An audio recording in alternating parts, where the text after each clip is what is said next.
Hello everyone, Shrimati मोहरी देवी Tapadia girls college की YouTube channel में आपका फिर से स्वागत है। हम ब्रैंकियोस्टोमा के बारे में पढ़ रहे थे और हमने उनके कई फीचर्स पढ़ लिए। आज के वीडियो में हम उनके सपोर्टिंग स्ट्रक्चर्स देखेंगे।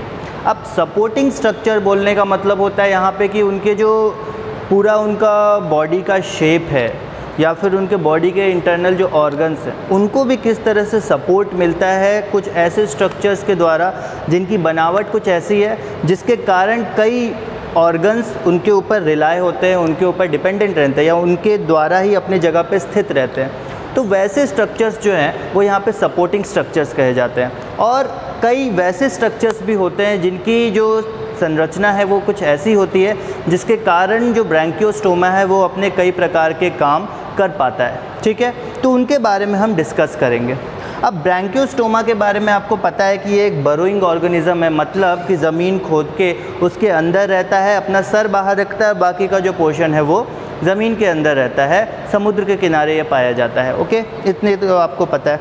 तो उसी से रिलेटेड अगर एक स्ट्रक्चर हम पहले देखें या एक कैरेक्टर देखें, उनका जो नोटोकॉर्ड है, नोटोकॉर्ड की एक ख़ास बात है कि जो नोटोकॉर्ड है वो प्रोलॉन्ग्ड रहता है, मतलब कि जो उसका बॉडी स्ट्रक्चर है, ब्रैंकियोस्टोमा की जो बॉडी है उससे भी थोड़ा ज़्यादा निकला हुआ, मतलब हेड टू टेल का पोर्शन, पर जो नोटोकॉर्ड होगा वो हेड से भी थोड़ा ज़्यादा आगे निकला हुआ रहेगा, हेड से भी थोड़ा ज़्यादा आगे निकला रहेगा। ठीक है, तो एक स्ट्रक्चर और एक कैरेक्टरिस्टिक्स नोटोकॉर्ड का तो ये है कि वो हेड से भी थोड़ा ज़्यादा प्रोलॉन्ग्ड रहेगा, लंबा रहेगा। ओके, सो यहाँ हम लिखें कि notochord extends from the tip of the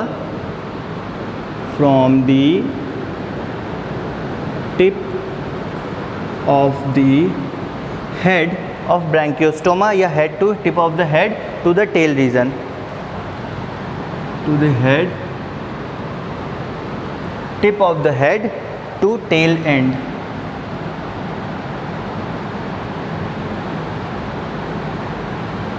मतलब हेड से लेकर टेल तक ये जो है नोटोकॉर्ड एक्सटेंड किया हुआ रहता है और हेड की तरफ से आगे थोड़ा प्रोलॉन्ग्ड रहता है।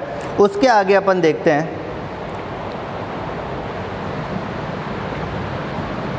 This anterior prolongation of notochord. Anterior prolongation बोलने का मतलब, क्योंकि एंटीरियर साइड, एंटीरियर मतलब अगला भाग, आगे वाला भाग, सिर वाला भाग, तो आगे वाले साइड से ये प्रोलॉन्ग्ड रहता है, तो एंटीरियर प्रोलॉन्गेशन हमने यहाँ पे लिखा है क्योंकि सर के साइड से ये आगे बढ़ा हुआ रहता है। अगर पोस्टेरियर, अगर पूंछ की तरफ से ये लंबा होता है तो पोस्टेरियर प्रोलॉन्गेशन लिखते हैं पर ये सर के आगे से इसलिए एंटीरियर प्रोलॉन्गेशन। ठीक है, of the notochord beyond the brain,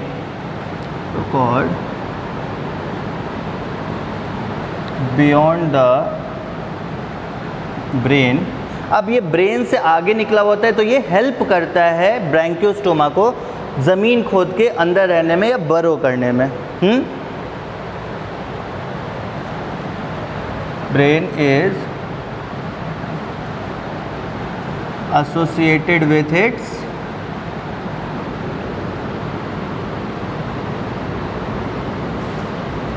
burrowing activity या फिर बरोइंग हैबिट आप लिखो,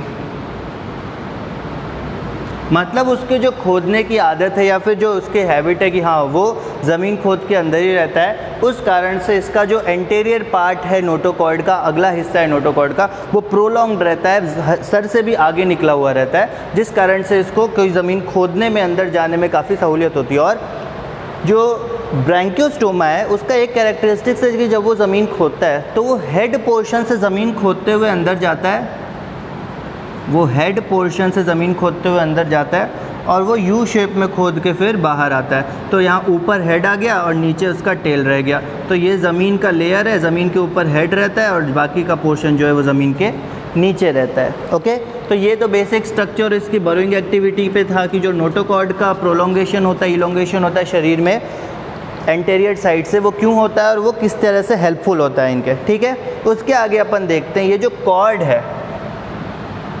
द कॉर्ड, कॉर्ड मतलब नोटोकॉर्ड, कॉर्ड जो है वो सिचुएटेड रहता है मिड डॉर्सल लाइन पे एलिमेंट्री कैनाल के ऊपर। Cord is situated at mid dorsal line above the elementary canal, mid dorsal line above the elementary canal.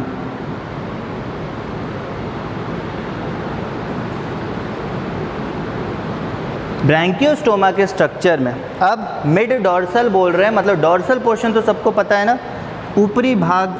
अगर किसी जानवर के बारे में अगर क्या कहते हैं, कोई भी जानवर हो उसके ऊपर वाला भाग जो वो डॉर्सल पोर्शन और नीचे पेट वाला जो भाग होता है वो जो होता है वो वेंट्रल पोर्शन कहलाता है। एक तरह से देखा जाए तो कोई इंसान अगर खड़ा है तो उसके आगे पेट वाला भाग, चेस्ट वाला भाग वो वेंट्रल पोर्शन है और बैक वाला पीठ वाला भाग वो डॉर्सल पोर्शन है। ठीक है, तो जो डॉर्सल पोर्शन है, चूँकि ब्रैंकियोस्टोमा तो ऐसे ज़मीन पे फ्लैट रहता है हॉरिजॉन्टल, हम तो वर्टिकल ऐसे खड़े हैं, ज़मीन से वर्टिकल है, पर जो ऐसे ऑर्गेनिज्म जो हॉरिजॉन्टल रहते हैं तो उनका ऊपरी पोर्शन जो एक तरह से समझो कि जो ऊपर की तरफ से दिखे, अगर आप ऊपर से देखो जो ऊपरी पोर्शन दिखे वो होता है डॉर्सल पार्ट।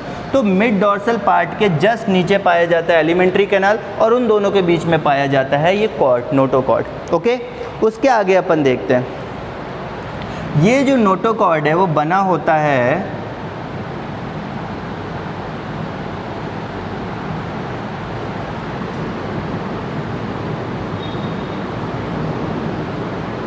कई फ्लैट प्लेट्स, फ्लैट मतलब चपटे प्लेट से, थिन प्लेट से मिलके बना होता है। अब ये प्लेट्स किस चीज़ की होते हैं ये हम आगे डिस्कस करेंगे। तो it is composed of many flat plates arranged along the transverse plane of the body, arranged along the transverse plane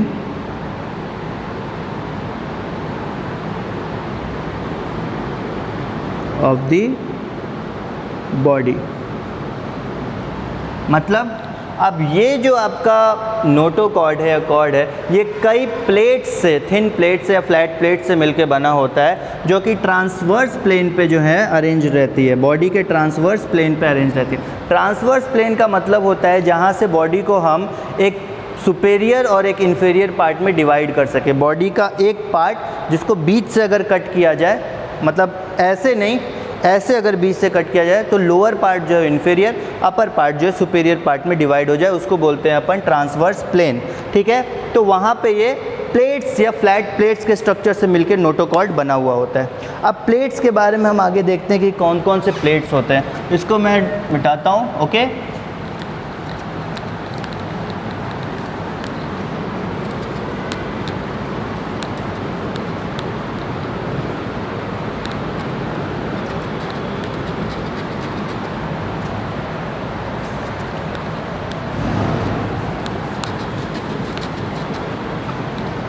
अब अगर हम प्लेट्स के बारे में देखें तो बेसिकली दो टाइप के प्लेट्स पाए जाते हैं। यहाँ पे नोटोकॉर्ड के केस में जब हमने देखा कि प्लेट से मिलके बनते हैं तो बेसिकली दो टाइप के प्लेट्स पाए जाते हैं।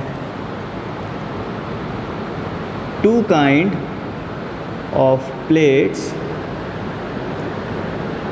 Arranged alternate to each other. मतलब अल्टरनेट का मतलब दो तरह के प्लेट हैं, तो प्लेट नंबर 1 फिर 2 फिर 1 फिर 2 फिर 1 फिर 2, ऐसे होता है अल्टरनेट मैनर में अरेंजमेंट। तो अल्टरनेटली ये अरेंज रहेंगे, तो दो तरह के प्लेट होंगे वो अल्टरनेट अरेंज रहेंगे। Plates alternate to each other, दो तरह के प्लेट रहेंगे जो कि एक दूसरे के अल्टरनेट रहेंगे। ठीक है, उसके आगे अपन देखते हैं, एक जो प्लेट होगा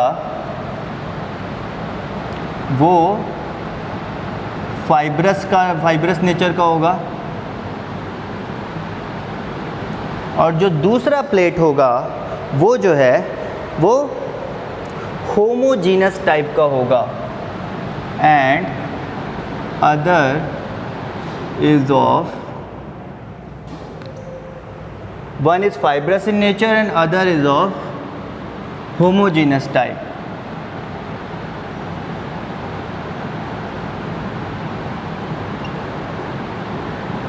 यहाँ पे fibrous nature means fibre type nature का होगा, और यहाँ पे होमोजीनस मतलब जो प्लेट्स बनेंगे वो सिंगल टाइप के चीज़ों से मिलके ही बनेंगे, सिंगल टाइप ऑफ मटेरियल से मिलके बनेंगे। यहाँ पे सेल आएगा, कुछ सेल का जो डेरिवेशन है वही प्लेट्स में होता है, कुछ सेल जो है वो डिराइव होकर प्लेट्स बनाते हैं। तो पहला फाइब्रस नेचर का होगा, दूसरा होमोजीनस टाइप का होगा। ओके, उसके बाद ये जो प्लेट्स हैं, these plates are enveloped by, these plates are enveloped by an outer fibrous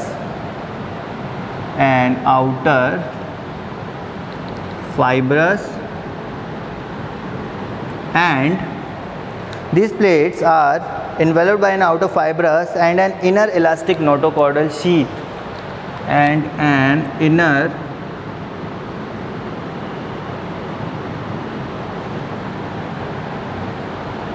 notochordal sheath. अब यहाँ पे ये जो प्लेट्स हैं ये एनवेलप्ड का मतलब होता है किस चीज़ से कवर्ड रहते हैं, तो ये कवर्ड रहते हैं आउटर में तो फाइब्रस पार्ट से, और इंटरनली अगर देखा जाए तो नोटोकॉर्डल शीथ जो कि इलास्टिक नेचर का होता है वैसे शीट से ये घिरे हुए रहते हैं। ओके, सो आउटर और इनर दोनों पार्ट पे ये घिरे रहते हैं, कवर्ड रहते हैं, पर्टिकुलरली अलग अलग शीट से या कवरिंग से आप बोल सकते हो।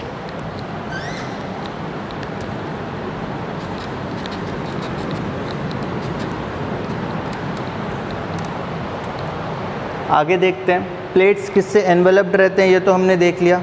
उसके आगे देखते हैं ये जितने भी प्लेट्स हैं वो एक डेरिवेटिव हैं, मतलब कहीं ना कहीं से डेराइव किए गए हैं।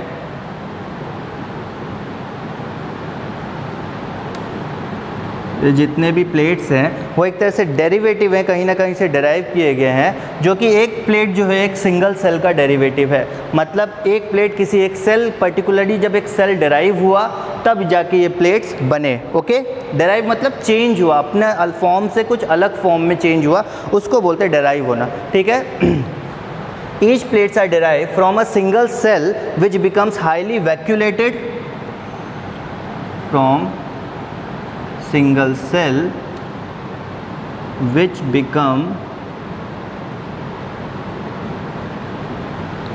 highly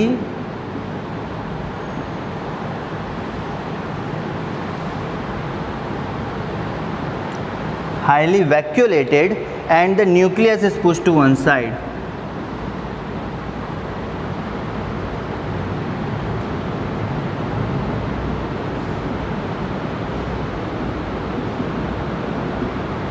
मतलब ये जो प्लेट्स हैं वो सिंगल सेल से अलग अलग टाइप के सेल्स हैं उनमें से ड्राइव हुए हैं। अब ये जो सेल से ड्राइव हुए हैं वो जो सेल है वो हाईली वैक्यूलेटेड होते हैं, और जो उनका न्यूक्लियस है वो साइड मतलब सेंटर से हटा के साइड की तरफ पुश कर दिया जाता है, तब जाके ये सेल जो डिराइव होते हैं। क्योंकि पहले जो न्यूक्लियस था वो सेंटर में था, पर अब पुश करके उसको साइड कर दिया गया एंड ये डिराइव होके इन प्लेट्स के फॉर्म में कन्वर्ट हो जाते हैं, और ये प्लेट्स फिर मिलकर नोटोकॉर्ड के फॉर्म में कन्वर्ट होते हैं।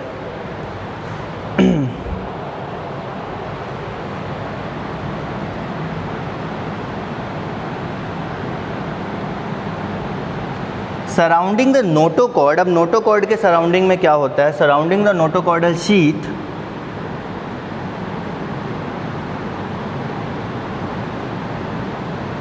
surrounding the notochordal sheath there is a non-cellular gelatinous layer.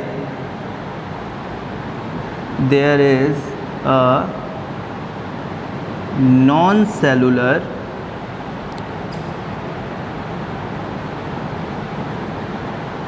gelatinous layer. एक नॉन सेलुलर जिलाटिनस लेयर होता है नोटोकॉर्डल शीथ को सराउंड करते हुए, जिसके अंदर कुछ फाइबर्स भी पाए जाते हैं, कॉन्टेनिंग फ्यू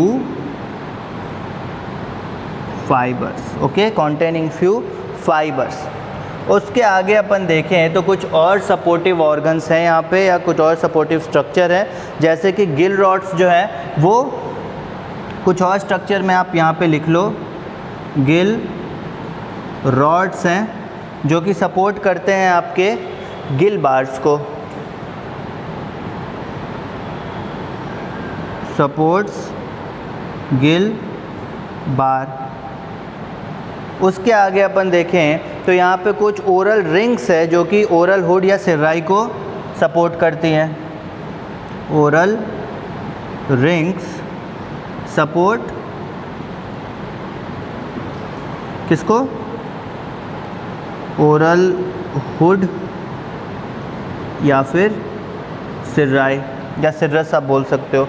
उसके अलावा ये हो गया, और फिन बॉक्सेस होते हैं जो कि डोर्सल और वेंट्रल फिन को सपोर्ट करते हैं। इसके अलावा आप लिख लेना कि फिन बॉक्सेस होते हैं, FIN फिन बॉक्सेस या फिन रे बॉक्सेस होते हैं जो कि डोर्सल और वेंट्रल फिन्स को सपोर्ट करते हैं। तो ये कुछ सपोर्टिंग स्ट्रक्चर्स थे, उनके फंक्शंस थे, कैसे वो ब्रैंकियोस्टोमा में को सपोर्ट करते हैं, और कुछ उनके फंक्शंस थे जिनको परफॉर्म करने में हेल्प करते हैं। तो ये था बेसिक आपका पार्ट स्ट्रक्चर और supporting structure of Branchiostoma. Okay, next video में हम इसके आगे लोकोमोटरी स्ट्रक्चर्स के बारे में पढ़ेंगे। सो इस चीज़ को आप नोट करिएगा, एंड आई होप कि आपको चीज़ें समझ में आई होगी और ये वीडियो पसंद आया होगा।